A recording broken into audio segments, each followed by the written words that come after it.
Welcome to Human Risk, a podcast dedicated to the understanding of human behaviour as a risk. Here's your host, Christian Hunt. Hello and welcome back to the Human Risk Podcast, the show where I explore human decision-making as a risk and what we can do about it. On this episode, I'm going to look at the impact that language and culture can have on behaviour. Many of you listening to this podcast work or have worked for global firms, which means you'll be familiar with the interesting dynamic of attempts to impose global cultures, codes of conduct and processes on local customs that are slightly different. It's a topic I've looked at before in an episode with Michael Kukain, a German compliance officer working in Turkey. If you missed that, there's a link to it in the show notes. On this episode, I'm exploring this concept of different behavioural norms a little bit further. My guest, Elina Halonen, is a behavioural scientist who has specialised in behavioural change projects. She's also done a lot of work looking at the differences between cultures and what that means for how we think about the ways of influencing people. What she's been exploring is the idea that much of the study of behavioural science has been driven by research and experience in so-called weird, that's Western, educated, industrialized, rich and democratic countries. Yet a large percentage of the world's population doesn't live in that type of country. And what Elina has been looking at are the things that might be different in other environments.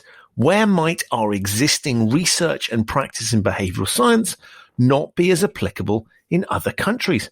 Her insights are fascinating. But before we get to that, Elina is a dog lover, and she recently told me that what she'd realised in training her dogs was that there was a lot in common between dog training and behavioural science. I was intrigued, so I wanted to ask her more. So on this episode, a little bit of something for everyone, whether you're an animal lover or a traveller. Please enjoy my conversation with Elina Halonen. Elina, welcome to the Human Risk Podcast. Thank you very much. It's such a pleasure to be here.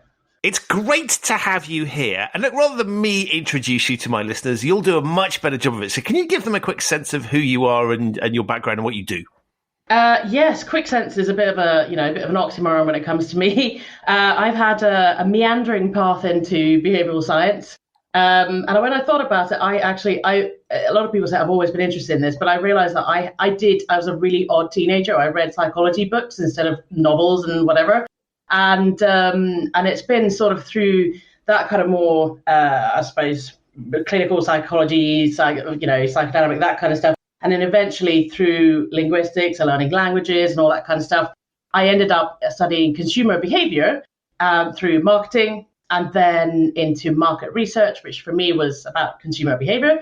It's not always, but that's how I got into it. And I suppose over time, I ended up publishing a paper based on a master's thesis, and that kind of tempted me into the world of, looking into the world of academia. And I've done a couple of master's theses. Some people do a PhD. I seem to like to collect master's theses instead, or master's degrees. I suppose it caters to my eclectic taste in a sort of marketing, consumer behavior, and then linguistics, and then cross-cultural psychology. And eventually, I did some academic research. I started doing a PhD and eventually realized I don't really want to do that because you have to focus on one thing. And I had too many interests and it didn't really work with the startup as well. And I ended up starting a business with someone in 2012 when behavioral science was very new in the commercial world. Back then, the term that people used was behavioral economics.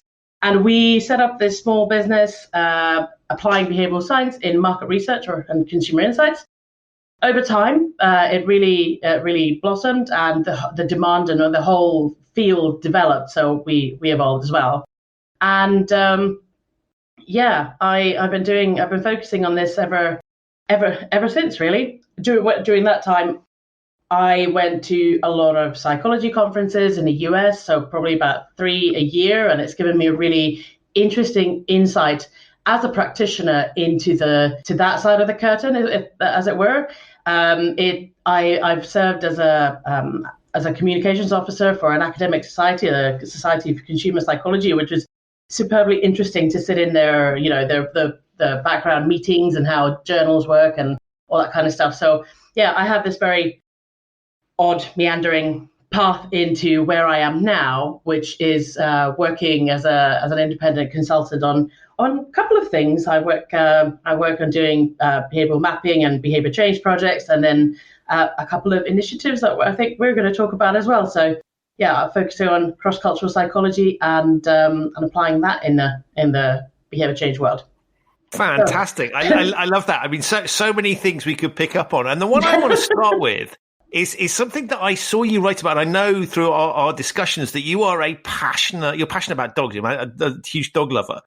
And you've written some really interesting pieces that sort of explore behavioral science through the lens of a pet owner. And I wanted to just kind of pick your brains and understand a little bit about that, because I think what you've picked up on there is fascinating. Yeah, it's actually, it's a little bit by accident. I have ended up with two very active, intelligent, a little bit too smart for their own good, hunting dogs, two spaniels. And they are quite a part-time job to keep busy because they're easily bored and they have a lot of energy. So I've had to learn much more about dogs and dog training than I think people usually do. And the more I learn, the more I realize the parallels between dog training and human behavior change, because effectively dog training is dog behavior change. And what we, like, for example, in the human world, we call them habits, but actually in dog training, you would just call them fluent behaviors. So a lot of the time, the terminology is different, but actually, when you look at it, you're talking about the same thing. And there are a lot of the same tools. So if you take something like managing, if you want to change your behavior or your habits, to have healthier habits, for example, you can remove all chocolate and sweets from your house. That's what we would call management of the environment in the dog training world. And and I've even seen good examples of the human world where operant condition, something as basic as operant conditioning, would be very applicable. Yet we rarely talk about it. We kind of go into these much fancier concepts, whereas we kind of forget the really basic psychological stuff. So yeah, there's definitely some interesting parallels that I spend a lot of time thinking about that. If I'm not thinking about human behavior change, I'm thinking about dog behavior change. So it's really most of what I think about. So it's a really interesting thing. So you as you rightly point out, we bring dogs into a human-controlled environment. Yes. Yeah. And we then sort of expect them to mold themselves to what we want. So the thing that the dogs naturally want to do often clashes with how we would like the world to be, and clearly for very good reason, right? We don't want them leaving things in spaces where we might step in them. Yeah. You know, we want them to eat at regular time. So there are some natural instincts the dog has that don't fit in with the human world. And so what we're doing there, and the reason I find this fascinating is I kind of think about this a little bit like a compliance exercise. In that organizations do the same things to their employees. It's sort of, I know that you want to do X, Y, or Z, but actually I need you to behave in this particular way, and I'm going to impose my will on you, and I'm allowed to do it as an employer because I employ you, and I'm allowed to do it as a dog owner because I'm your... Well, I guess because we just think we can, but also because legally, not that dogs recognize legal constructs, but I'm your owner, I'm providing for you, and therefore you sort of have to bend to my requirements. So there's this fascinating parallels there, and I think it's really interesting when you talk about it in those terms, because from a dog's perspective, and we very often don't think about it, we kind of go, what's the outcome that we want as a human? What do I want them to do or not to do? It's exactly the same as employees and companies. We tend to look at things through the lens of the imposing authority, the employer or the dog owner, as opposed to from the opposite way around. And from a dog's perspective, I guess what we're asking them to do is really weird, right? There's this person trying to get me to do all these things that don't feel natural. Yeah, totally. I mean, for a lot of the problems, in quotation marks, that dog owners have are actually, they are just inconveniences to us. They're not really problem behaviors. They're things that dogs do normally. And we have, from a dog's perspective, most of the stuff we ask them to do are completely arbitrary. Like, why wouldn't I be allowed to sit on the sofa? I mean, my dogs, obviously, they own the sofa and they, graciously let us sit on it as well. But things like that, like a lot of the things that we ask them to do, they, I've seen my look at one like that makes no sense. But okay, since you ask, we need to teach them that these are the rules of the house. And more importantly, we're teaching them without any word. Imagine that. It's like in the human world, we have words, but with dogs, you don't have that. And what I find really fascinating is that there's been this paradigm for a long time in dog training that dogs are perceived in a certain way. They are things that we need to teach and we need to control them. Whereas actually, that like they do things. If we don't control them, they'll do naughty things. And to me, there's a parallel to how you might see leadership or management in a business. Do you see people as, or in your case, your example, that human risk and human behavior as a liability? Do you see them as irrational, as doing things that don't make sense? Now, dogs only do things that work for them. It might seem irrational to us. It might seem that makes no sense to us, but actually there is always something that works for them. And it's my job to figure out what that is and how do I motivate you to do something else. And I have to do all of that without actually asking them what motivates them. I have to work out, how do I get you to do what I want you to do, which is totally arbitrary and I've decided so. And then do that in a way that is, you can coerce dogs. That's how we used to do it. That's traditional dog training, that we force them to do things by fear, intimidation, and just some sort of, force. Really, that's how dog training has been done for decades. But that's no longer the case. Now we're talking about things like motivation and doing things in a way that is more natural to the dog. So the way that I see dog training and dog ownership or guardianship, or however you want to see it, is more about leadership in a way that you would have leadership in a restaurant. So imagine you're running a restaurant and, say that I'm running a restaurant and you're the employee. You first day of work and no one really tells you what the rules are. And every time you do something, someone shouts at you for doing it wrong. And they just continue to shout at you for doing things in a certain way, but you still don't know what you're supposed to do. You have no idea what the rules are. That's really the experience of every single dog that comes into a human household. They have no idea what's going on. So firstly, you need to clearly communicate what is expected of you. And then in order to actually get the restaurant or the business or the household to run in a smooth way, is that you need to show leadership that is sort of kind and empathetic and also clearly communicated, consistent, to create that kind of trust that you don't have to be, if you go to work every day and someone's just going to shout at you and you have no idea what's going to go on, what's going to happen today, is my boss going to be in a good or a bad mood, and you will eventually just stop doing anything. You're going to shut down. That's often what we do with dogs. Instead, you need to clearly communicate what you want them to do, enforce the rules in an empathetic, clear and consistent way to create an environment where and give people choice, but within safe boundaries that you can make that choice in a way that you can't go wrong. So I don't know, I'm sort of meandering, but I feel like there is a lot that we can learn from how to manage dogs and how to live our lives with them, to what it is to be a good leader, a good manager, and conversely also how to manage human risk in a business, because effectively there is a real parallel there that a lot of social norms are just arbitrary as well. We've just decided that this is how things are going to go. And when you look at between different companies, different companies and different company cultures, different things are acceptable in one company but not another, and different industry but not another, but also between countries and so on. So there's just a lot of overlap, and I find it fascinating. There's just something new to learn all the time. I mean, one of the things I find really interesting is when I talk about behavioral science, I talk about it is better to work with the grain of human thinking. Absolutely, yeah. And you do the same thing as about the dog, right? We can work with the grain of dog thinking rather than against it, which is kind of what you've outlined there. Yeah. And the bit I find really interesting is this kind of slightly contradictory thing, which is on the one hand, I want to massively control what you do, whether you're a dog or human. On the other hand, so the reason I employ human beings in the 21st century is becoming more and more about creativity, empathy, all those high level skills that you can't get the machines to do.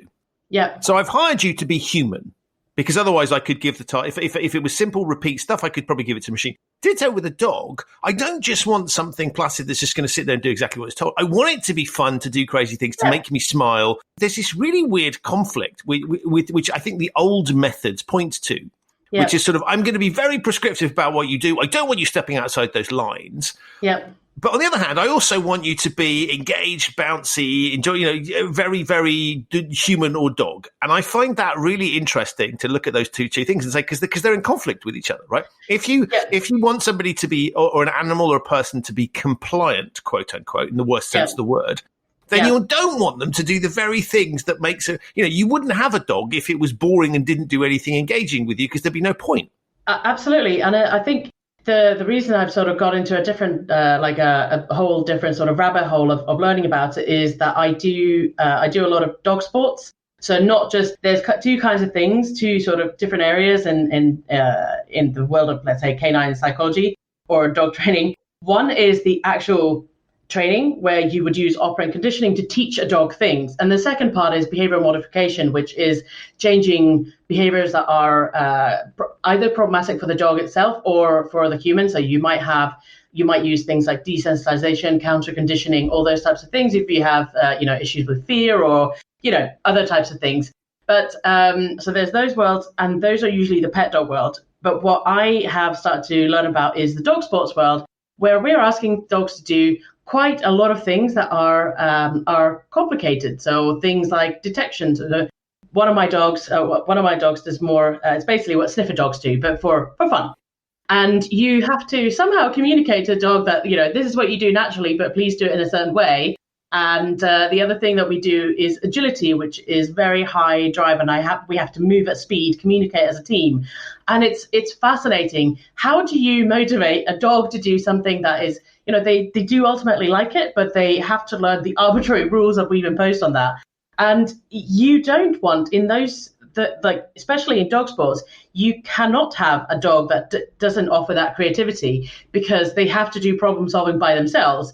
So you have to find some some balance between, what motivates you? How do I communicate with you in a way that preserves that creativity, that you do this on your own, with me, but on your own? It's a really strong parallel to that. Like I don't want my dog to run off the track, obviously, because then we're not doing anything. But also at the same time, I don't want you to exactly follow what I'm telling you to do. You need to figure out for yourself where you're going.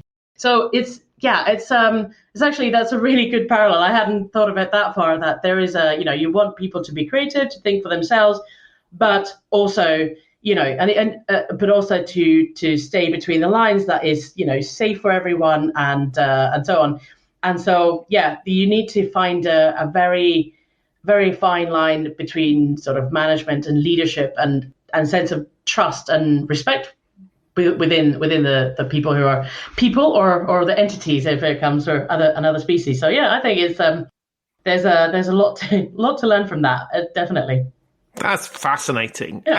And that takes us neatly into another area that you've looked at, and we move from sort of difference between or similarities between species into kind of human cultures. And you've done a lot of work looking at, particularly the area of behavioral science and how that has been focused very much on kind of what is sort of loosely called the weird world. And I'll let you explain to people what that means in a second, and the dangers of sort of assuming that we are one homogenized population across the globe, particularly where we are starting to implement things, thinking that we've understood how humans operate. But actually, there's a huge difference between those cultures. I want to sort of explore that with you. Yeah, I've been. It's definitely one of my my two great passions. One being this dog training world, and the other one is understanding how that kind of broader context, be it culture, but culture in a quite a with a broad definition, but that's a longer conversation. What you mentioned weird, and weird is basically this acronym coined by a couple of researchers in 2010, so 10 years ago now, and it refers to the fact that about 95% of the world's research literature or knowledge in psychology is based on a tiny sliver of humanity, about 10-12%, depending on which, is it 10 years ago or now. It's improved a little bit, but not hugely, not as much as you'd hope. And those populations are basically weird. So Western educated people from industrialized, democratic and rich countries. And I would say that in addition to that, most of psychology research is also based on white people. So that's something that's kind of come up a lot this year with Black Lives Matter coming into the spotlight, and a lot of academics are now talking about that side of the equation as well. But definitely, I've known about this for a long, long time, and so have a lot of cross-cultural psychology researchers, obviously.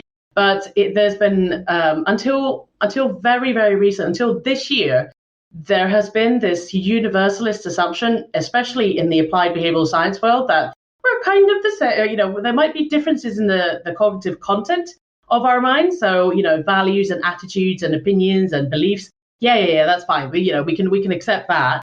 But that the cognitive processes are the same around wherever you go. Or at least there's very minor variation, but surely our brains work the same.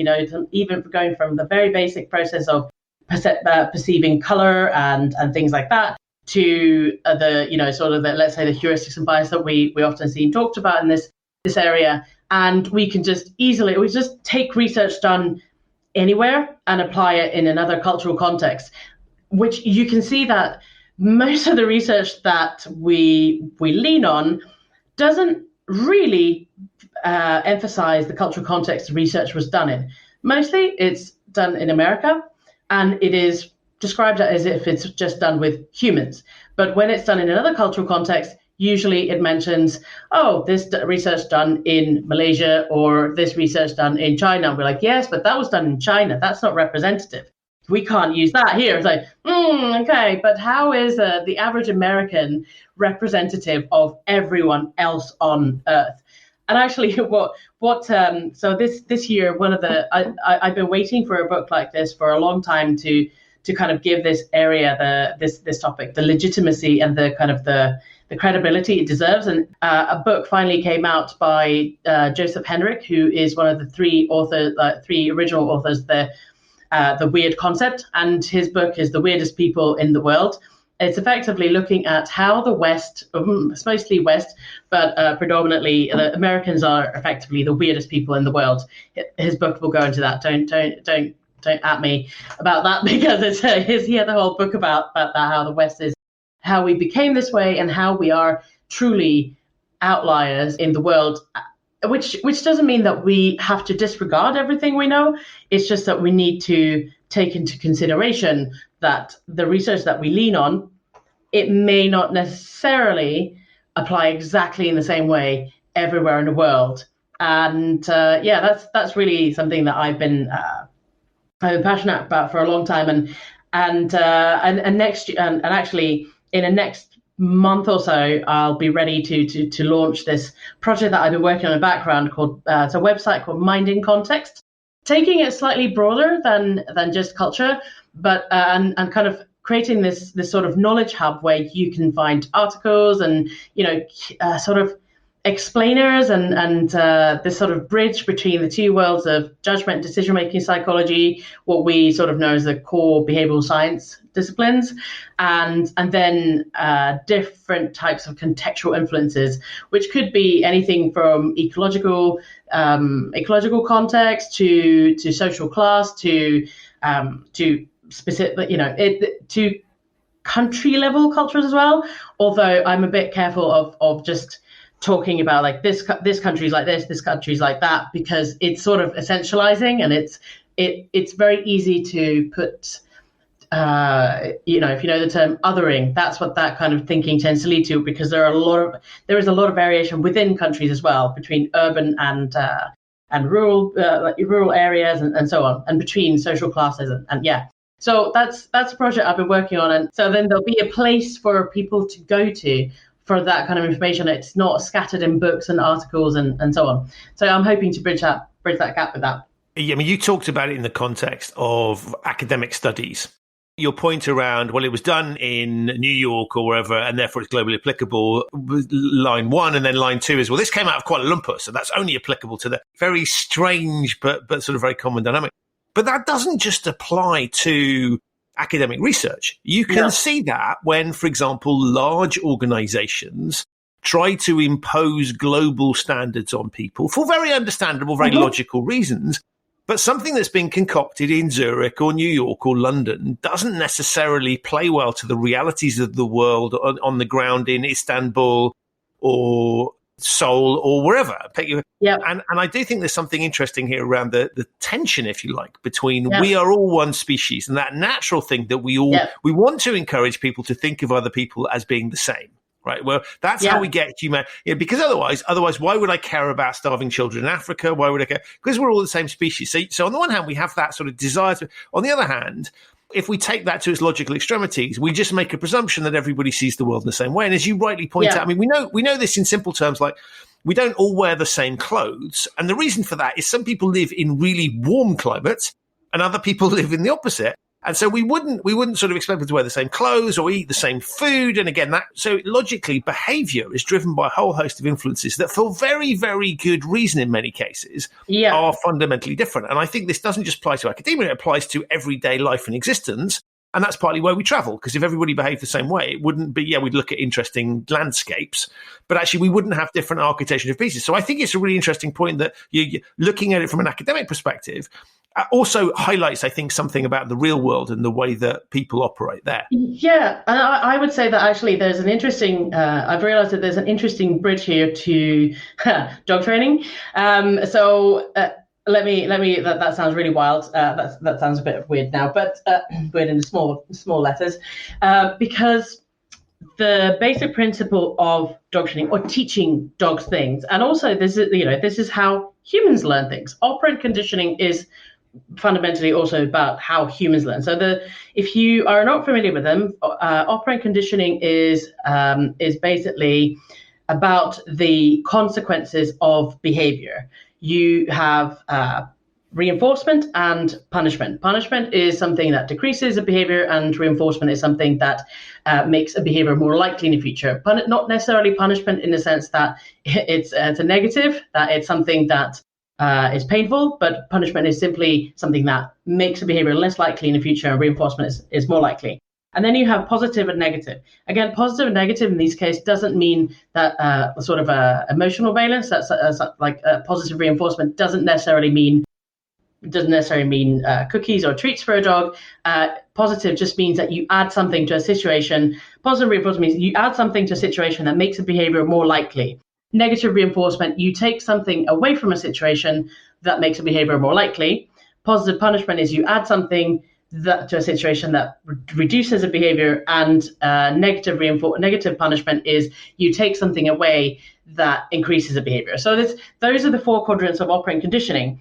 And basically, without going that's just to give you an idea, the way that social norms work is effectively it's positive reinforcement, in the sense that when we behave according to the social norms of our environment, we are positively reinforced by other people's positive regard for us, or it could be some other rewards. It could be that we are successful in life, we know how to operate in society.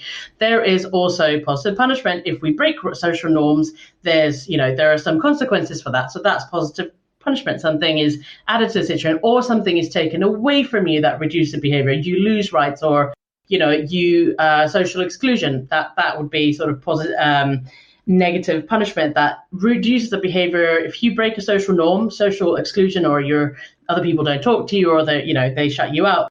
So this is the same way that we teach dogs how to behave in a human environment. That is also how we teach each other how to behave in a society, and how you behave in a certain company. You will very quickly, when you switch to another company, for example, you learn what is acceptable and what isn't, and that the mechanism underlying that is basically operant conditioning. That's how we teach each other, and that's the same way that a cultural context works.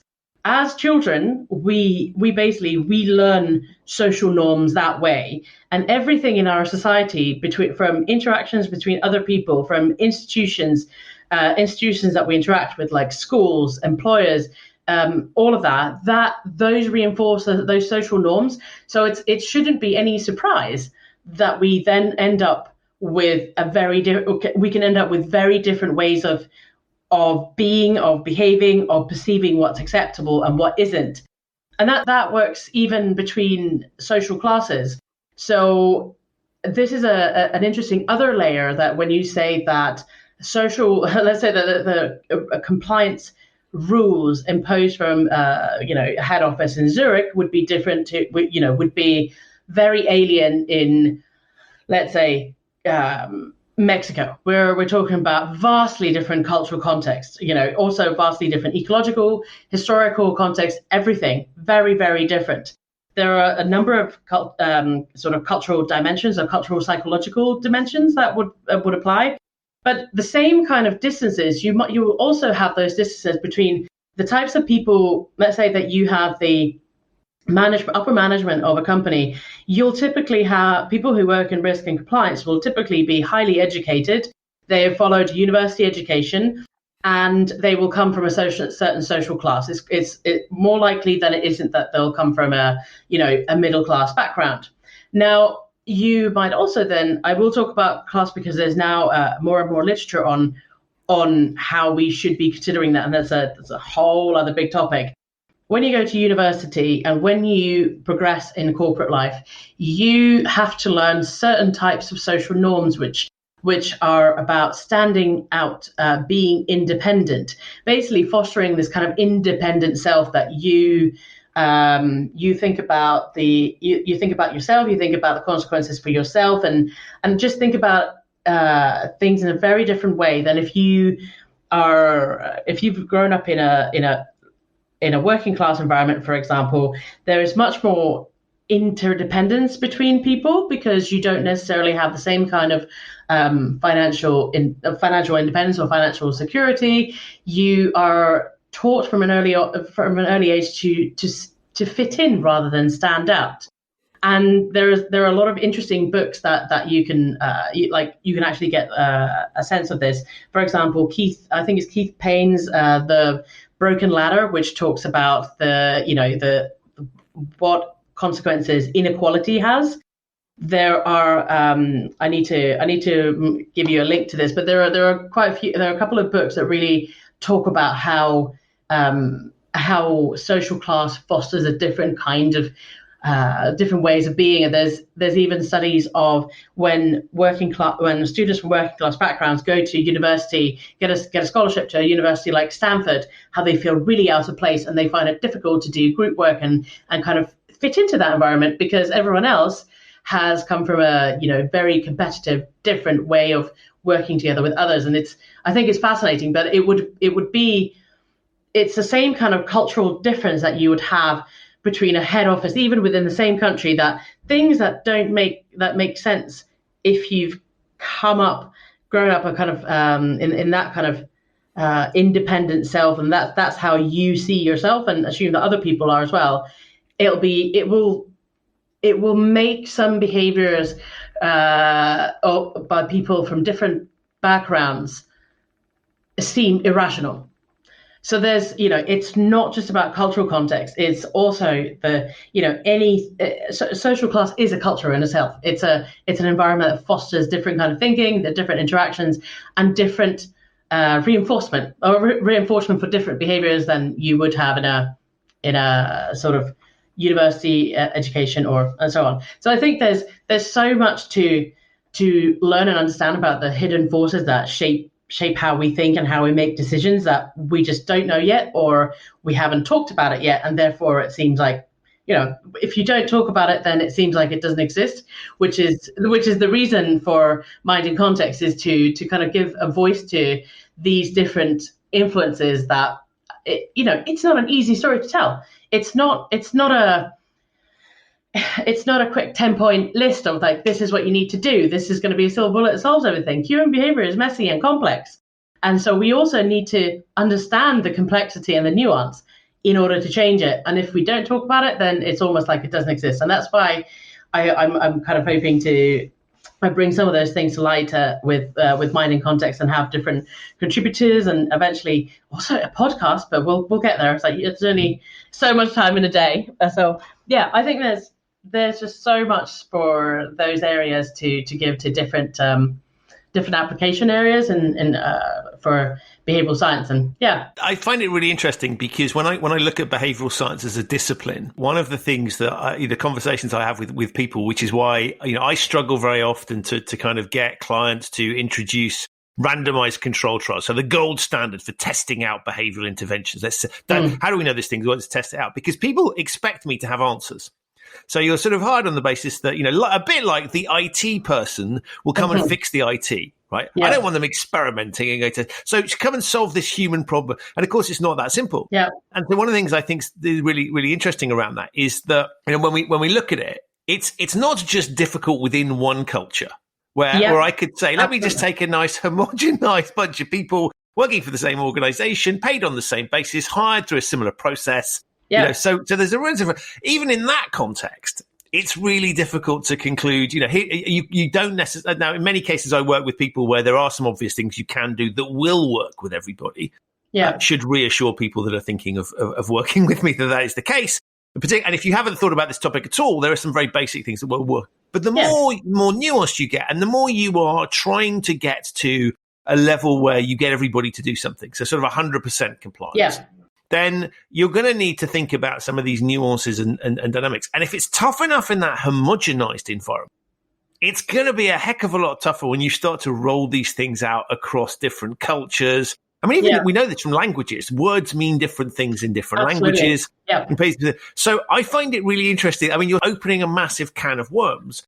But as you rightly say, it's much easier for me to turn around and go, every human being is the same. And on some level we are. But equally, I think it's really interesting to kind of go, that's a little bit simple. The world's a bit more complicated. But as you say, that's quite uncomfortable to open that thing up, because suddenly we're going, whoa, this thing that we've just started to learn a heck of a lot about is a damn sight more difficult than we might have first admitted or thought.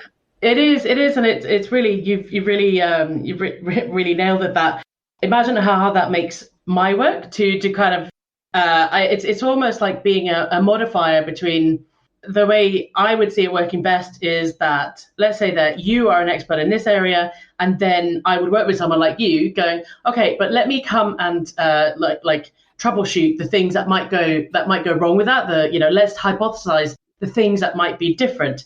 And it's because understanding the impact of cultural context isn't just one thing. It's not like being, I am an expert in pricing, or I'm an expert in organizational behavior or something. Great, that's good. That's a relatively, that's at least to some extent a neatly defined sandbox of knowledge that you need to just comb through and master. Whereas in my case, if I talk about this, it's just like it could be anything, and it's like I don't know. Let me come back to you. I can make some educated guesses, but because there is absolutely no way to say with certainty off the top of my head that yes, the difference between Switzerland and Trinidad and Tobago is X, and so I would not presume to be so arrogant to even think that, or even the countries that I've lived in. Like I've studied 8 languages, and I don't speak all of them fluently because it's a lot of work, and it's just it's a part of I did say that my interests are very eclectic. But it's certainly what you said about languages. It's open very early on, because I did that from very early on as a child.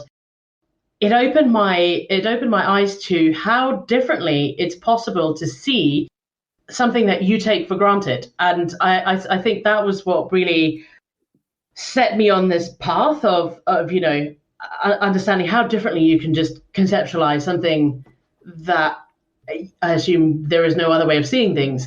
So, for example, in certain languages, you always have to say who is at fault for a behavior. It's like, I dropped the lamp, or someone dropped the lamp, or whatever. But in Spanish, you can actually just say that, well, the lamp just it fell. It just fell by itself. There is no, you don't necessarily have to designate a culpability to it. That's just a very simple example, but there is so much nuance to that, and you realize, oh, that's interesting. As you were talking, I was thinking about linguistic pieces. So there's always this joke about what's the German word for X, and then for some feeling that we all recognise.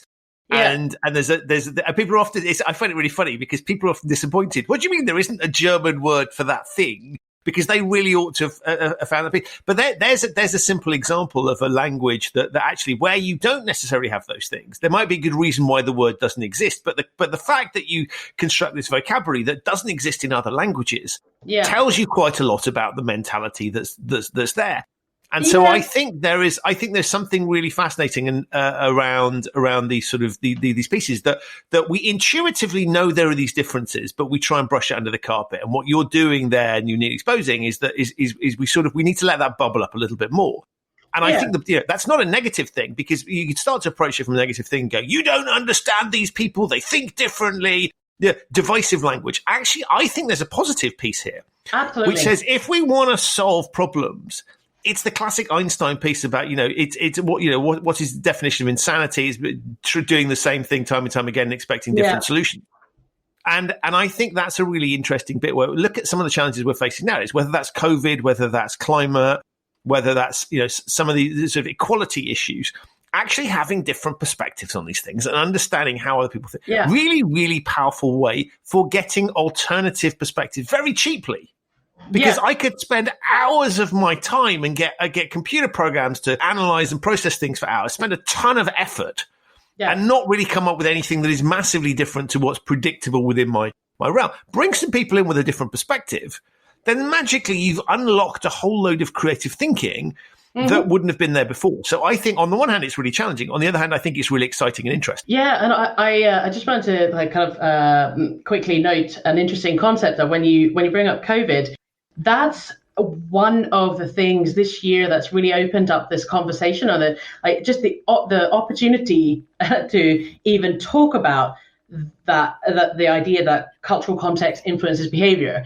But what we've been able to see with hindsight is that the countries that have, there are multiple factors, but there is a bit of a pattern that the countries that have culturally speaking are more tight, that they have stronger social norms and less tolerance for deviance of social norms, they have done quite a lot better in terms of controlling the spread of COVID. Think Asian countries where actually a lot of people are living quite normal lives because, very swiftly, we are all going to wear masks, we're all going to do this, and people are like, yep, okay, yep, we're going to do that, and that's it.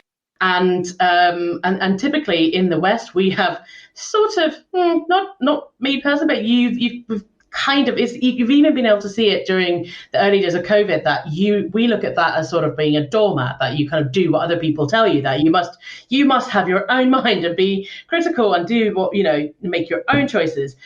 And actually that is very typical of loose cultures that have weaker social norms and are sort of more permissive. Now let's look at prime examples of that are US and UK, and to some extent the Netherlands, where I am as well. These are all kind of very, very, very sort of loose cultures. And US is probably the most extreme example of that. And look where that has got us.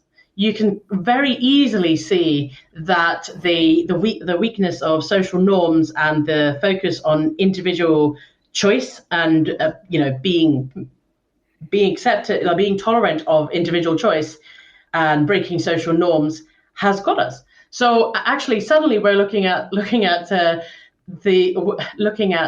cultures where tighter adherence to social norms, it can actually be a good thing in some cases. So suddenly that's kind of reversing what we think of as the benchmark for behavior, and I think that's really interesting. And it will take a little while to have that sort of settle in, and that this idea that maybe there isn't just one way of living together. Maybe there isn't just one way of seeing how societies operate, or one way that is good, and we should kind of look at what we can learn from other places. So yeah, but cultural context has definitely become something that's people are more open to talk about it now, and you can see it more clearly. Whereas even, like 5 years ago when I started talking about this, a lot of people were like, well, that's really interesting, but deep down we're all the same.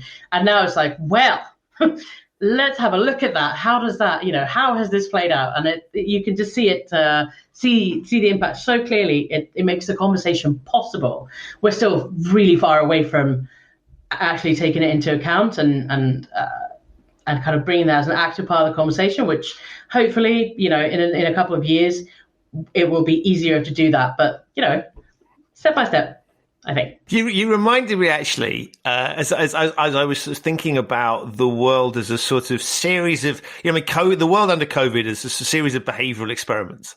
Pretty much, we got let's test out this thing here, not planned in any way, shape, or form, but we've kind of seen. And of course, there are some outliers, some reasons why things might not be comparable. But it's been an interesting series of kind of petri dishes, if you like, of testing out different approaches to see what's happened. And I think to your point, and it's really interesting. Certain countries that haven't done quite so well have sort of shied away from. Well, we shouldn't compare ourselves to those people because insert pathetic excuse here. Now, I don't think anyone's suggesting we should directly copy every single thing that they do, but maybe there's something that we can learn from the way they've done it over there that might help us to avoid making the same mistakes we're making. But I was reminded of a story in the late 90s, he said, showing his age. I remember chatting to I was working in Germany at the time, and I was chatting to a guy there, and this was at the time where we had this thing called mad cow disease, which listeners of a certain generation won't remember. But basically, there was a big scandal in the UK where they'd in effect been to produce cheaper meat, had been feeding cows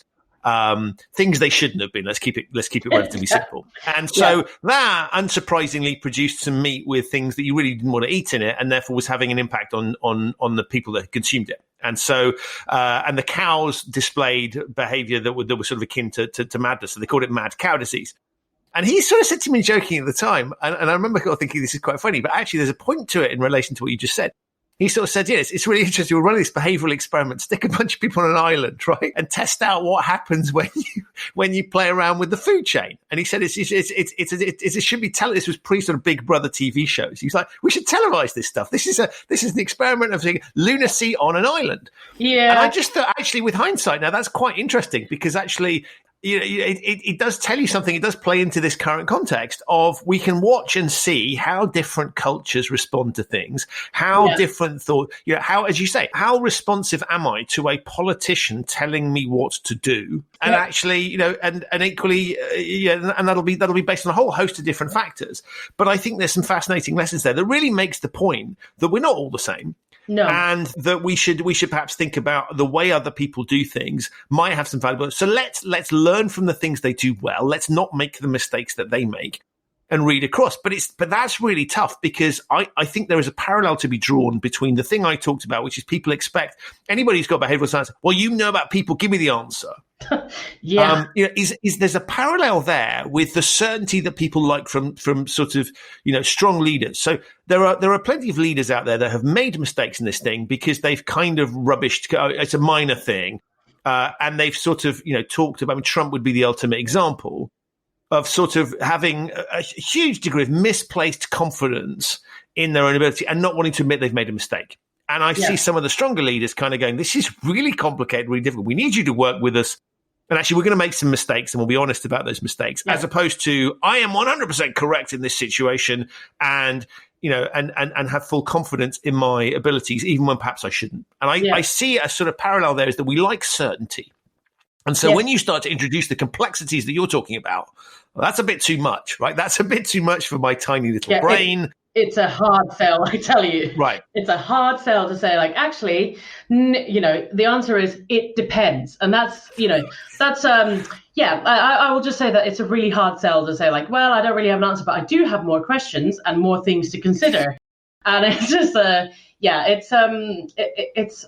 it's not an easy thing, but I've decided not to give up, and actually because I do really believe that there is value in talking about that and really understanding it. I mean, it's been you were talking about political leaders, and I live so I'm Finnish by born and raised. I moved to the UK when I was 23 and spent a good 15 years there, or someone will now do the maths on my age and I probably count it wrong.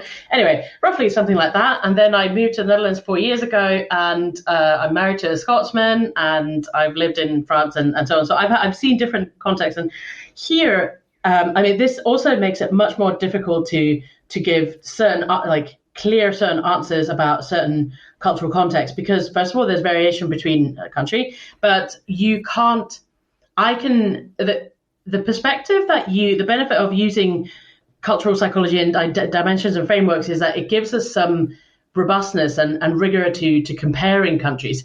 You can't just ask someone who is from a country. You can, but that's part of the picture.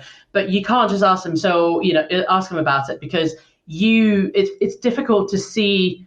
If you're a fish, it's hard to describe the water, if that makes sense. Like culture is so pervasive and it's so invisible to us because it's normal to us because it's what we know. So you can't. It's very difficult to first of all explain how your culture works if you don't have the terms that terminology for it. You can't understand yourself, your own cultural mindset, unless you have the terminology. And that's what I'm hoping that the Knowledge Hub will help with as well. We can create better hypotheses of what how might my thinking be? What are the premises, invisible premises of my thinking, of how I assume other people think, and how might they be thinking differently? And then we can create better hypotheses to test, because it's really, there are so many layers of influences to people's behavior. Say in the Netherlands is in some ways very similar to the UK and the US, and in that it is it is on the loose end of the cultural tightness spectrum. But so there is we've been able to see in Mark Rutte, the Prime Minister's speeches, he said I will speak to you as the Dutch people. I'll speak to you like you're adults, and I will not beg. I will not ask you to do things. You will do things like adults. Now, it hasn't quite worked out that way, but a friend explained to me after this that Dutch people really don't like to be told what to do. I was like, okay, interesting. This was from them. I was like, I can now see that play out in his speeches. But then at the same time, what happens in the governmental level is that there's a really long history of the Polder model and consensus decision making here, which makes it very, you're always seeking a consensus and trying to find something that pleases everyone. And that goes back to, you need to understand history of the Netherlands to understand that. And so you can't just say that, yes, this, the way that people have reacted to COVID, or the way that the situation in blah, blah, blah, country X or Y, you can compare them on a single dimension. It's not that simple. It's never a simple story. There is lots of different variables, and it makes it very hard to write, let's say, for me to write an article and really sort of clicktastic article about it, because I can either do that and then do a gross disservice and, to those cultural contexts, or it depends. Here are some variables, and have people fall asleep, in the first third of the article for the nuance. So it's not an easy thing to talk about or to resolve, but work in progress.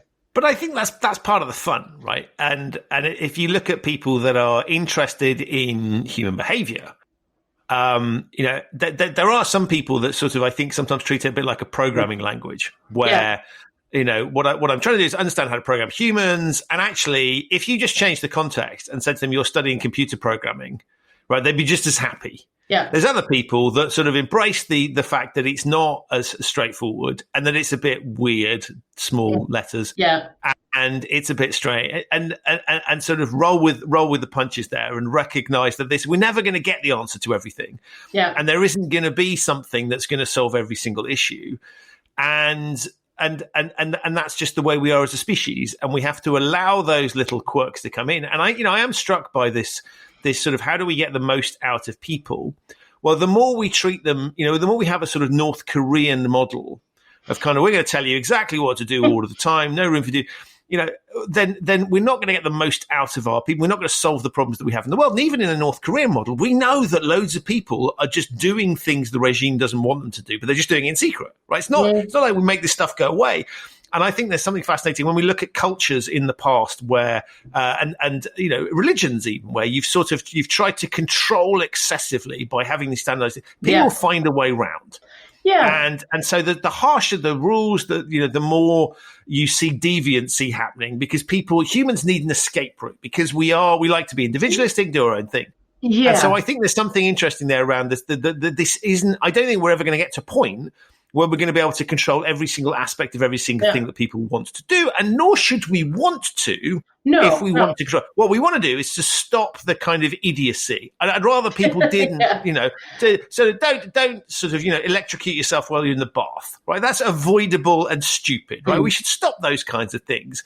But for large swathes of things, let's not try and control too much around it and accept the fact that people, and therefore I think all of these things become part of life's rich tapestry as Yes. opposed to a massive problem that needs to be solved.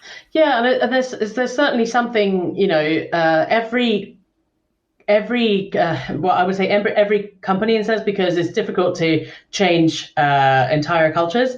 But let's talk about companies that you need to find the right balance for yourself and for your industry, because the flip side, obviously, when I was saying that looser cultures are kind of suffering more from COVID, but at the same time, quite a lot of those countries are also home to a lot of innovation. So the looseness of culture, the weakness of social norm, and permissiveness also, it fosters innovation and creative thinking, like what we were talking about before. But it's not always advantages, and I think that's really the kind of the meta message that I want to talk about, is that there is no right or wrong. You need to, what we can do by learning about these different ways of being and different ways of thinking is like you can find the right one that works for you and be able to, be able to choose rather than just take it like this is the way we are, blah, blah, blah. But you can choose and have words to describe it and do something that fits you better. But yeah, it's definitely it's challenging to keep up with it, and I think my interest and focus in this kind of cultural context, it keeps me on my toes, and it's fostered this kind of mindset of constantly learning and keeping up to speed and never taking it for granted that I know everything about this. And that's just something that's influenced me as a practitioner as well. Love it. Now, look, we're running out of time, but I can't let you go without talking about your latest project, or one of your latest projects, given you Yes. do quite a lot, which is the Behavior Change Society. And I think this is fascinating. Clearly, I think it's fascinating because I'm part of it. But yes. I wondered if you could just talk a little bit about that. Yeah, sure. Thank you. So this is something, like many things, have a connection to dog training. And I realized that there's a parallel that we have a lot of practitioners who are extremely good at what they do, and they have effectively read 10 times as much as they'll ever use, and they hold so much tacit knowledge, because behavior change and this applied behavioral science isn't just about reading a couple of books. It isn't just about learning a certain area, because every application domain and every application area is slightly different. Even the same knowledge, say defaults or incentives, they work slightly different areas. So I came up with this idea earlier this year that wouldn't it be great if we had one place where we have lots and lots of practitioners who are excellent at what they do, really the sort of experts globally in their areas, who could offer training and courses in their specialist areas. And that's really where Behavior Change Society the idea was born. And so we've just launched in December as the concept, and kind of we have a faculty of, well, it's actually 14. The two more that I'm adding today. You'll know Kurt and Tim from Behavioral Groups. They're joining the faculty. And so we have 14 really experienced practitioners who will be offering courses and training in different formats. There'll be more interactive workshop formats, to self-paced on-demand courses, to webinars and so on, in different application areas. And it's really the ethos is that you can never stop learning behavioral science, and that we should be learning from the practitioners and kind of, that's really what it is, that if you want to learn from those who've been doing this and learn from the experts, then this is going to make that possible. Yeah, so that's really what it is, and I'm really glad that you're a part of it as well. And we had those early conversations. I sought your feedback on what it should be, because it is meant to be by practitioners for other people who want to who want to boost their knowledge and learn more. So it's for our global community of behavior change practitioners. That's really our mission. And delighted and honoured to be part of it. And the reason I think it's fascinating is that when we look at sort of what is behavioural science used for, there are some flagship use cases that are well known about and sort of broadly understood. And the most obvious one historically has always been marketing, where you'd sort of say, well, they're out to try and get us to do stuff. And they understand. And so that's piece one. And then you've got the second bit, which is sort of government use cases. So these behavioral insights teams, nudge units within governments, so to try and get people to be healthier, to pay their taxes, sort of state interventions where that's used there. There's then a ton of other use cases, of which, my kind of compliance and ethics one is one of many, where there's less obvious to people. And there hasn't been that. And what I really like about this is he's basically sort of saying, look, if you're interested in behavioral science, well, how does this apply to me? Where can I use this thing? There's a host of people coming together to sort of show you the different paths that it can be used for, recognizing that it has, it's a very broad term. I think people often associate behavioral science and nudging and kind of conflate the two. Yeah, absolutely. And I think that's a real danger, because it's so much, people read the nudge, I have now nailed behavioral science. Well, I think Nudge is a great poster book, if you can have such a thing for them, absolutely. for some of the stuff they can do. But people sort of think, I don't like this stuff because it's all about, I don't agree with some of the philosophies of those things.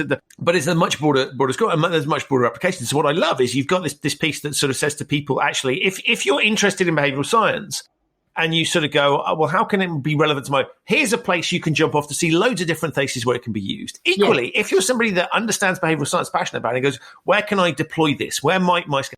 I think there's a great opportunity there. And one of the things I think is fascinating is there's huge read across between pieces. So one of the bits when I look at solving human risk problems is very often I don't need to reinvent the wheel, because literally someone has solved the problem in an entirely different context. And what I can do is do a read across between that context and something that sits in a compliance space within an organization. Now, you can't just take it and go, just do this, it'll definitely work. But it's really good from an inspiration perspective. And so the bit I also really hope about what you've done here is gathering people where somebody might come in with a different discipline and just go, actually, if I have a look at how they're deploying it when it comes, you talked about Kurt and Tim, incentives. Yeah. Let's have a look at how they deploy. Maybe I can use some of the thinking that seems to work in that space in, I don't know, an entirely different context. Yeah. And so that, for me, is a fascinating piece, is really to open that toolkit. And so what you're exposing is, it's a training platform, but I hope it also acts as an inspiration to people who can sort of go, maybe I can try some of this stuff in my space. Maybe I've got a problem. And all too often, the problems that we're trying to solve, as we've seen with COVID, as we see with climate change, all involve human behavior. And if we can grapple with that bit of it, we could start to solve, we can have some major impacts on some of the big problems that we're facing societally. Yeah, and I suppose one part of it, what inspired me was that I sort of thought that I would love to learn from someone like you, because you've done a lot of the curation work. For everything that you apply, you've had to read 10 times as much, because that's what I've had to do for the stuff that I apply. For every one thing that's useful, there's going to be 9 things that were interesting, but not that useful for what I do, or it's, you need to know what context is useful in. And there are so many people who I look up to and respect, and I would love to learn from you, but there isn't really, first of all, there is no time ever to read all the books in the world. And so, compared to 5 years ago, even 3 years ago, there's no shortage of books now about behavioral science. But reading a book is not the same as applying it. There's a big difference between those two. And every time I read something, I go, oh yeah, I've totally got this. And then you try to apply it and go, oh, actually, I need to go back and think about this. And that's the difference between between when you're learning and when you're an expert. An expert has the sort of the latitude and the fluency to kind of see, actually, that applies here, but not there, because, and then be able to explain that. And that's part of that's really the benefit of doing it as a training thing, rather than, you can read a book. Of course you can read a book. There's no shortage. But it's exactly the same thing as dog training. So you can read dog training books. Yet people still go, it's not just a science, it's also an art form, art in a sense, in quotation marks, in the sense that there is a skill to applying things that comes with experience. A book is always a linear representation of knowledge, and there is so much that you need to leave out from a book because it would just get confusing. But a practitioner has that experience, that worked there. I know that that's the theory, but that worked there because because X, but it won't work here because, and there's a contextual factor that you can see, the pattern you can see with your experience that a novice won't see. And that's, I find it's the real beauty of it, that you can pass on this knowledge and really, I feel like it's, there are now 200,000 people, or more than 200,000 people, who've done Dilip Somen's excellent edX course, the Behavioural Economics in Action, and it's a really great starting point. But there are limitations of what you can teach on a course, because you have to make choice about what you leave out. So one size does not fit all. And while that is a great starting point, it's if you're a newcomer to this area, it's quite challenging to take an example from theoretical example and then apply it in your own space. And that is that's something that I'm hoping that this learning from experts can help to bridge that gap. And I think that's a really nice way of putting it, because it's sort of, what I think is fascinating is once you get people interested in behavioural science, they go, wow, so I can now understand what's going on. And we all have this innate sense of curiosity about what, I always joke and sort of say I was the kid who was allowed to ask why a few too many times and indulge in that. And that yes, I'm a bit of the same. Right, and that's led me to, but we all do that to a certain extent. And so I think what's great about this is it sort of takes people from so there is this thing where we look at human behaviour and we sort of, what the hell can I do with that? Yeah. Like, how do I take some of these concepts and things and make it? And so the best way to illustrate that, as we know, is to sort of say, well, here's how it works in this context. So I'm really looking forward to some of the stuff, because I think there's going to be some stuff that I'm going to do all these courses, right? Because I think there's going to be some fascinating stuff that I will learn from whoever it is on the platform that will teach me some things that I will just go, that's interesting. And the lovely bit I think about this is there's no shame in borrowing from somebody else's piece. So many cases, right? If you were to steal someone else's ideas, that's broadly plagiarism. I think providing you attribute it and you don't sort of say, and actually I think there's a real powerful social proof thing that says I'm taking something that worked in this context over here that has nothing to do with it, and we're going to try it over here, because there's a strong likelihood, and because we're dealing with people in both cases, that there will be some elements that we can port across. Yeah, and it's definitely one of my intangible motivations of doing it, is that I will get to see all of the content on all of the courses for free, in quotation marks, for free. Nothing is ever free in life, but that's definitely, for me, that's the excitement. And it's kind of, I thought about it for a long time, because it wasn't like that I woke up one morning, want to do this, but I looked around and thought, well, if not me, then who? And I sort of strongly believe that, be the change you want to see in the world. And it is something that I want to see. If no one else was doing it, then I looked around and I guess that means that's me. So, if I want this thing to exist, then I guess I'm going to have to do it. I did think about it for a long time. I was like, is this really what I want to, do I want to put all this, like, is it going to be worth it? And I thought, well, I really want to see this, I want it to exist. I want there to be a place for, even for us more experienced practitioners, that we can learn from each other. It's really difficult to do that otherwise. So, I will certainly be going through everyone's courses and going, oh, that's fascinating. I'm definitely going to, piggyback on all the work that you've done and take, cross-fertilize, like you said. So that's one of the, the exciting things about it for me as well. So amazing. Yeah. Look, we could go on forever, because both of us can talk, but probably ought to call time on it now. Listen, we'll put links to all of the things that you've talked about in the show notes. But above all, thank you so much, one, for the work that you've done, because I think you've really opened some fascinating topics, as people can hear on the podcast. But secondly, for appearing on the podcast and being such a great guest. Thanks a lot. Thank you very much. It was my pleasure. So that's it for another episode of the Human Risk Podcast. My enormous thanks to Elina for appearing, and to you for listening. To find out all about the things that Elina talked about in the episode, take a look in the show notes. There are links to all of those there. For more human risk related content, do go to human-risk.com, where you'll find links to the newsletter, to videos, and other human risk related resources. I'll be back very soon with another episode of the podcast, but in the meantime, stay safe and thanks for listening.